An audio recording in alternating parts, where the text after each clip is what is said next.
What's coming up with you this weekend? And did you watch the Open? Yes, of course. Oh boy, What was can't that? wait. No, the British Open. We lost him. As he he asks and leaves, yes, but he's Did he ask curious me a your thoughts question? on. Yeah, he asked if your thoughts on the British Open. Yeah, of course. He asked me if I watched it. Then yes, I can't imagine. I mean, that is just tough. The whole world cheering for Roy McIlroy. The golf world needed him. The hero we all deserve. And Cam Smith just absolutely nails down the stretch. If it happened in any other way, you feel like you'd be mad. But I mean, that guy to just make every putt, it felt like if he got it on the green, you just go on to the next hole. There's no chance he was missing, and the opposite couldn't have been more true for Roy McIlroy. How do you putt 18 straight greens? And then I think he had some on Saturday as well, so it was 20, 25, something like that. Hit every green and not make a single putt. He was like, percentages. I follow this guy Lou Stagner on Twitter. No free ads, but if you're a golfer, it's a great Twitter account to manage your own expectations. But he's a big math guy, stats guy, and he said the probability of hitting every green and two putting every green is like 1.4% or something like that. 1.4% of the time, and he just needed to make one of them. I wonder who came closest to him in doing that. That course seemed to play a lot easier. Well, it just didn't get windy. That's the only way to protect it, is just didn't get windy. And they were talking about that at the beginning of the week. And pretty much every British Open is like that. If it doesn't get windy, these guys are so dang good. They can make anything happen. The wind is what protects it. It's not like a U.S. Open where you have super tight greens that are really fast and rough that's up to your knees.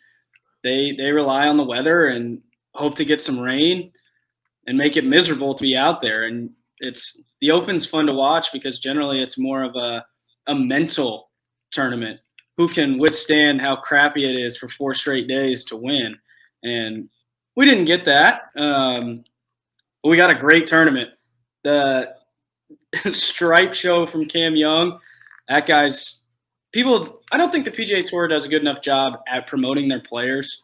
Hopefully the Live Tour will. Cameron Young, Will Zalatoris. Cameron Young is a rookie. And if they don't, they're going to lose. If they don't, they're going to lose those guys to the Live.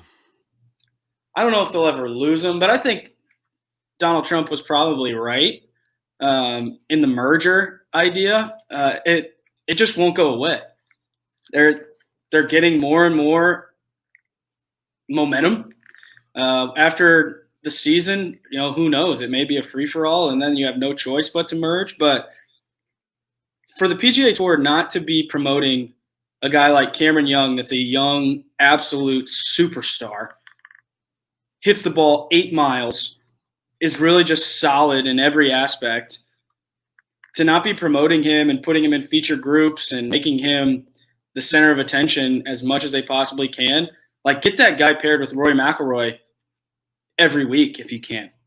What about Will Zalatoris? Will Zalatoris, I agree, but Scotty Scheffler. Yeah, they've made themselves easy to promote. They get in the feature groups because of their finishes, and Cameron Young has similar finishes, hasn't cracked the win category like Scotty Scheffler did, and hasn't competed on the level that Zalatoris has until this last weekend. But I mean, he's on a rocket ship, an absolute rocket ship. Yeah, speaking of the LIV, baby, I saw someone mention earlier that they want Charles Barkley. Did you see what he said? This was a while back. I'd kill a relative. Yeah, which is pretty aggressive. But it's probably why they've reached out to him. In addition to, I don't care what you put him on, I will watch. Yeah, you can put him on volleyball. I'm gonna watch it because he is just funny. Have you watched any of the Live? No. It's interesting. it doesn't feel like a big time event. And I think a big part of that is the broadcasters they have right now are not great. And they're always referencing like, oh, this is a huge event. This is a big event. And then it just feels like they're promoting Saudi Arabia the whole time. It's very, very bizarre. The broadcasters. Who is broadcasting the game? I don't even know. It's one of the guys. He was. No, what network? What network? It's on YouTube. Oh, it's only on YouTube? Mm-hmm. So wait a minute. They've got all this freaking money, but they can't afford to. Well, no TV picked them up. Nobody wants to get their hands dirty. Start their own network. They've got billions of dollars. Yeah. It ain't that hard. YouTube's a cheaper way to get to similar mass audience. I mean, there's like 30,000 people, 40,000 people watching. Our biggest audience, our biggest audience on this show is become on YouTube. It shocks me. I know that our great friends down in Evansville on the Ref listen, and we pre-shows on 97.7 ESPN. The Ref, always the great call, always the right call. You can hear Dan Agursky and all Evansville sports and the Cardinals. But yeah, we're also on YouTube, but more people probably have started to come watch us on YouTube than anything. Yeah. And part of that is because they can watch it at their convenience. Right.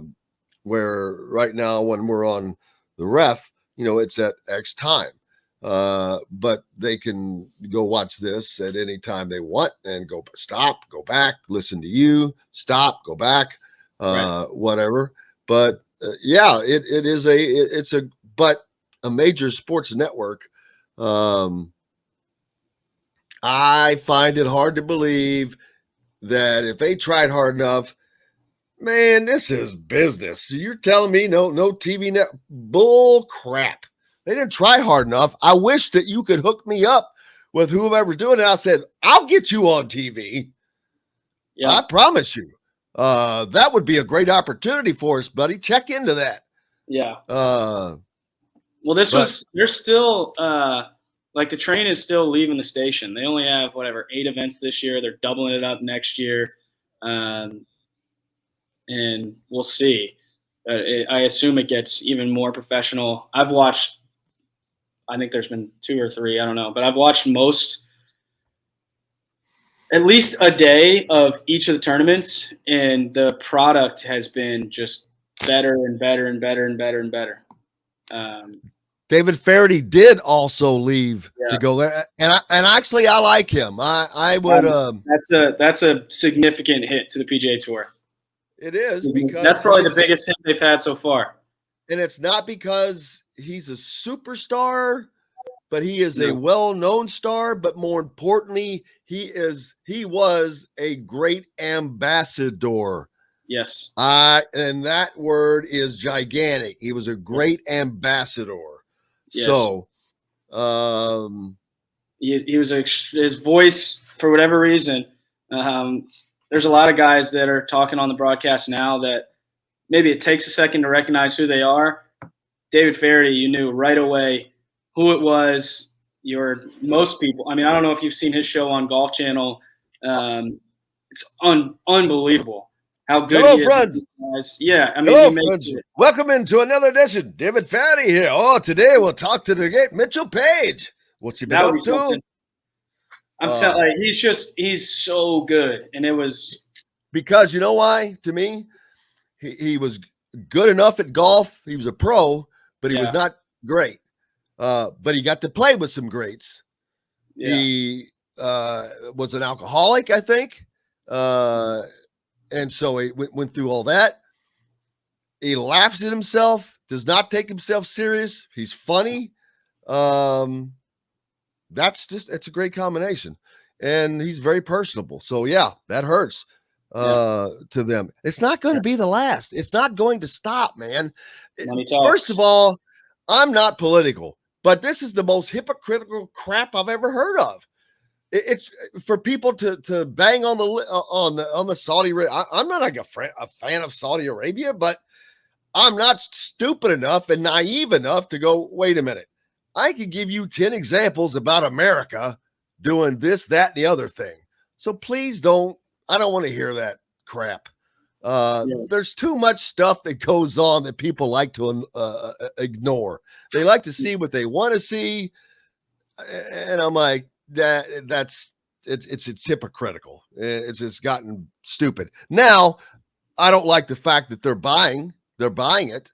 Yeah. I wish it would have been competitive, and I wish they would have been able to come together. But I think the PGA better because the major events people are still going to watch because the guys can still play in most of those. We'll see.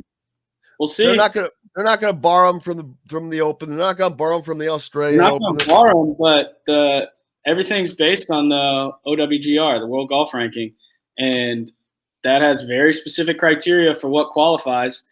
Yeah. And the LIV doesn't qualify for pretty much any of it. There's 72-hole events.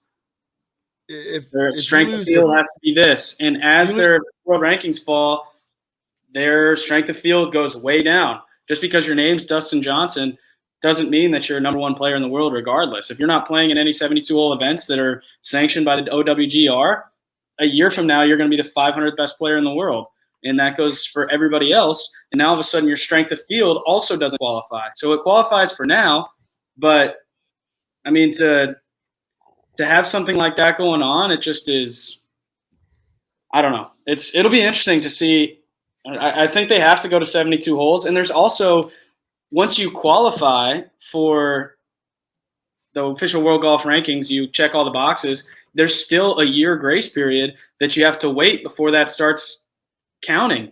And by then, all your players will be below the number that you need to have the strength of field.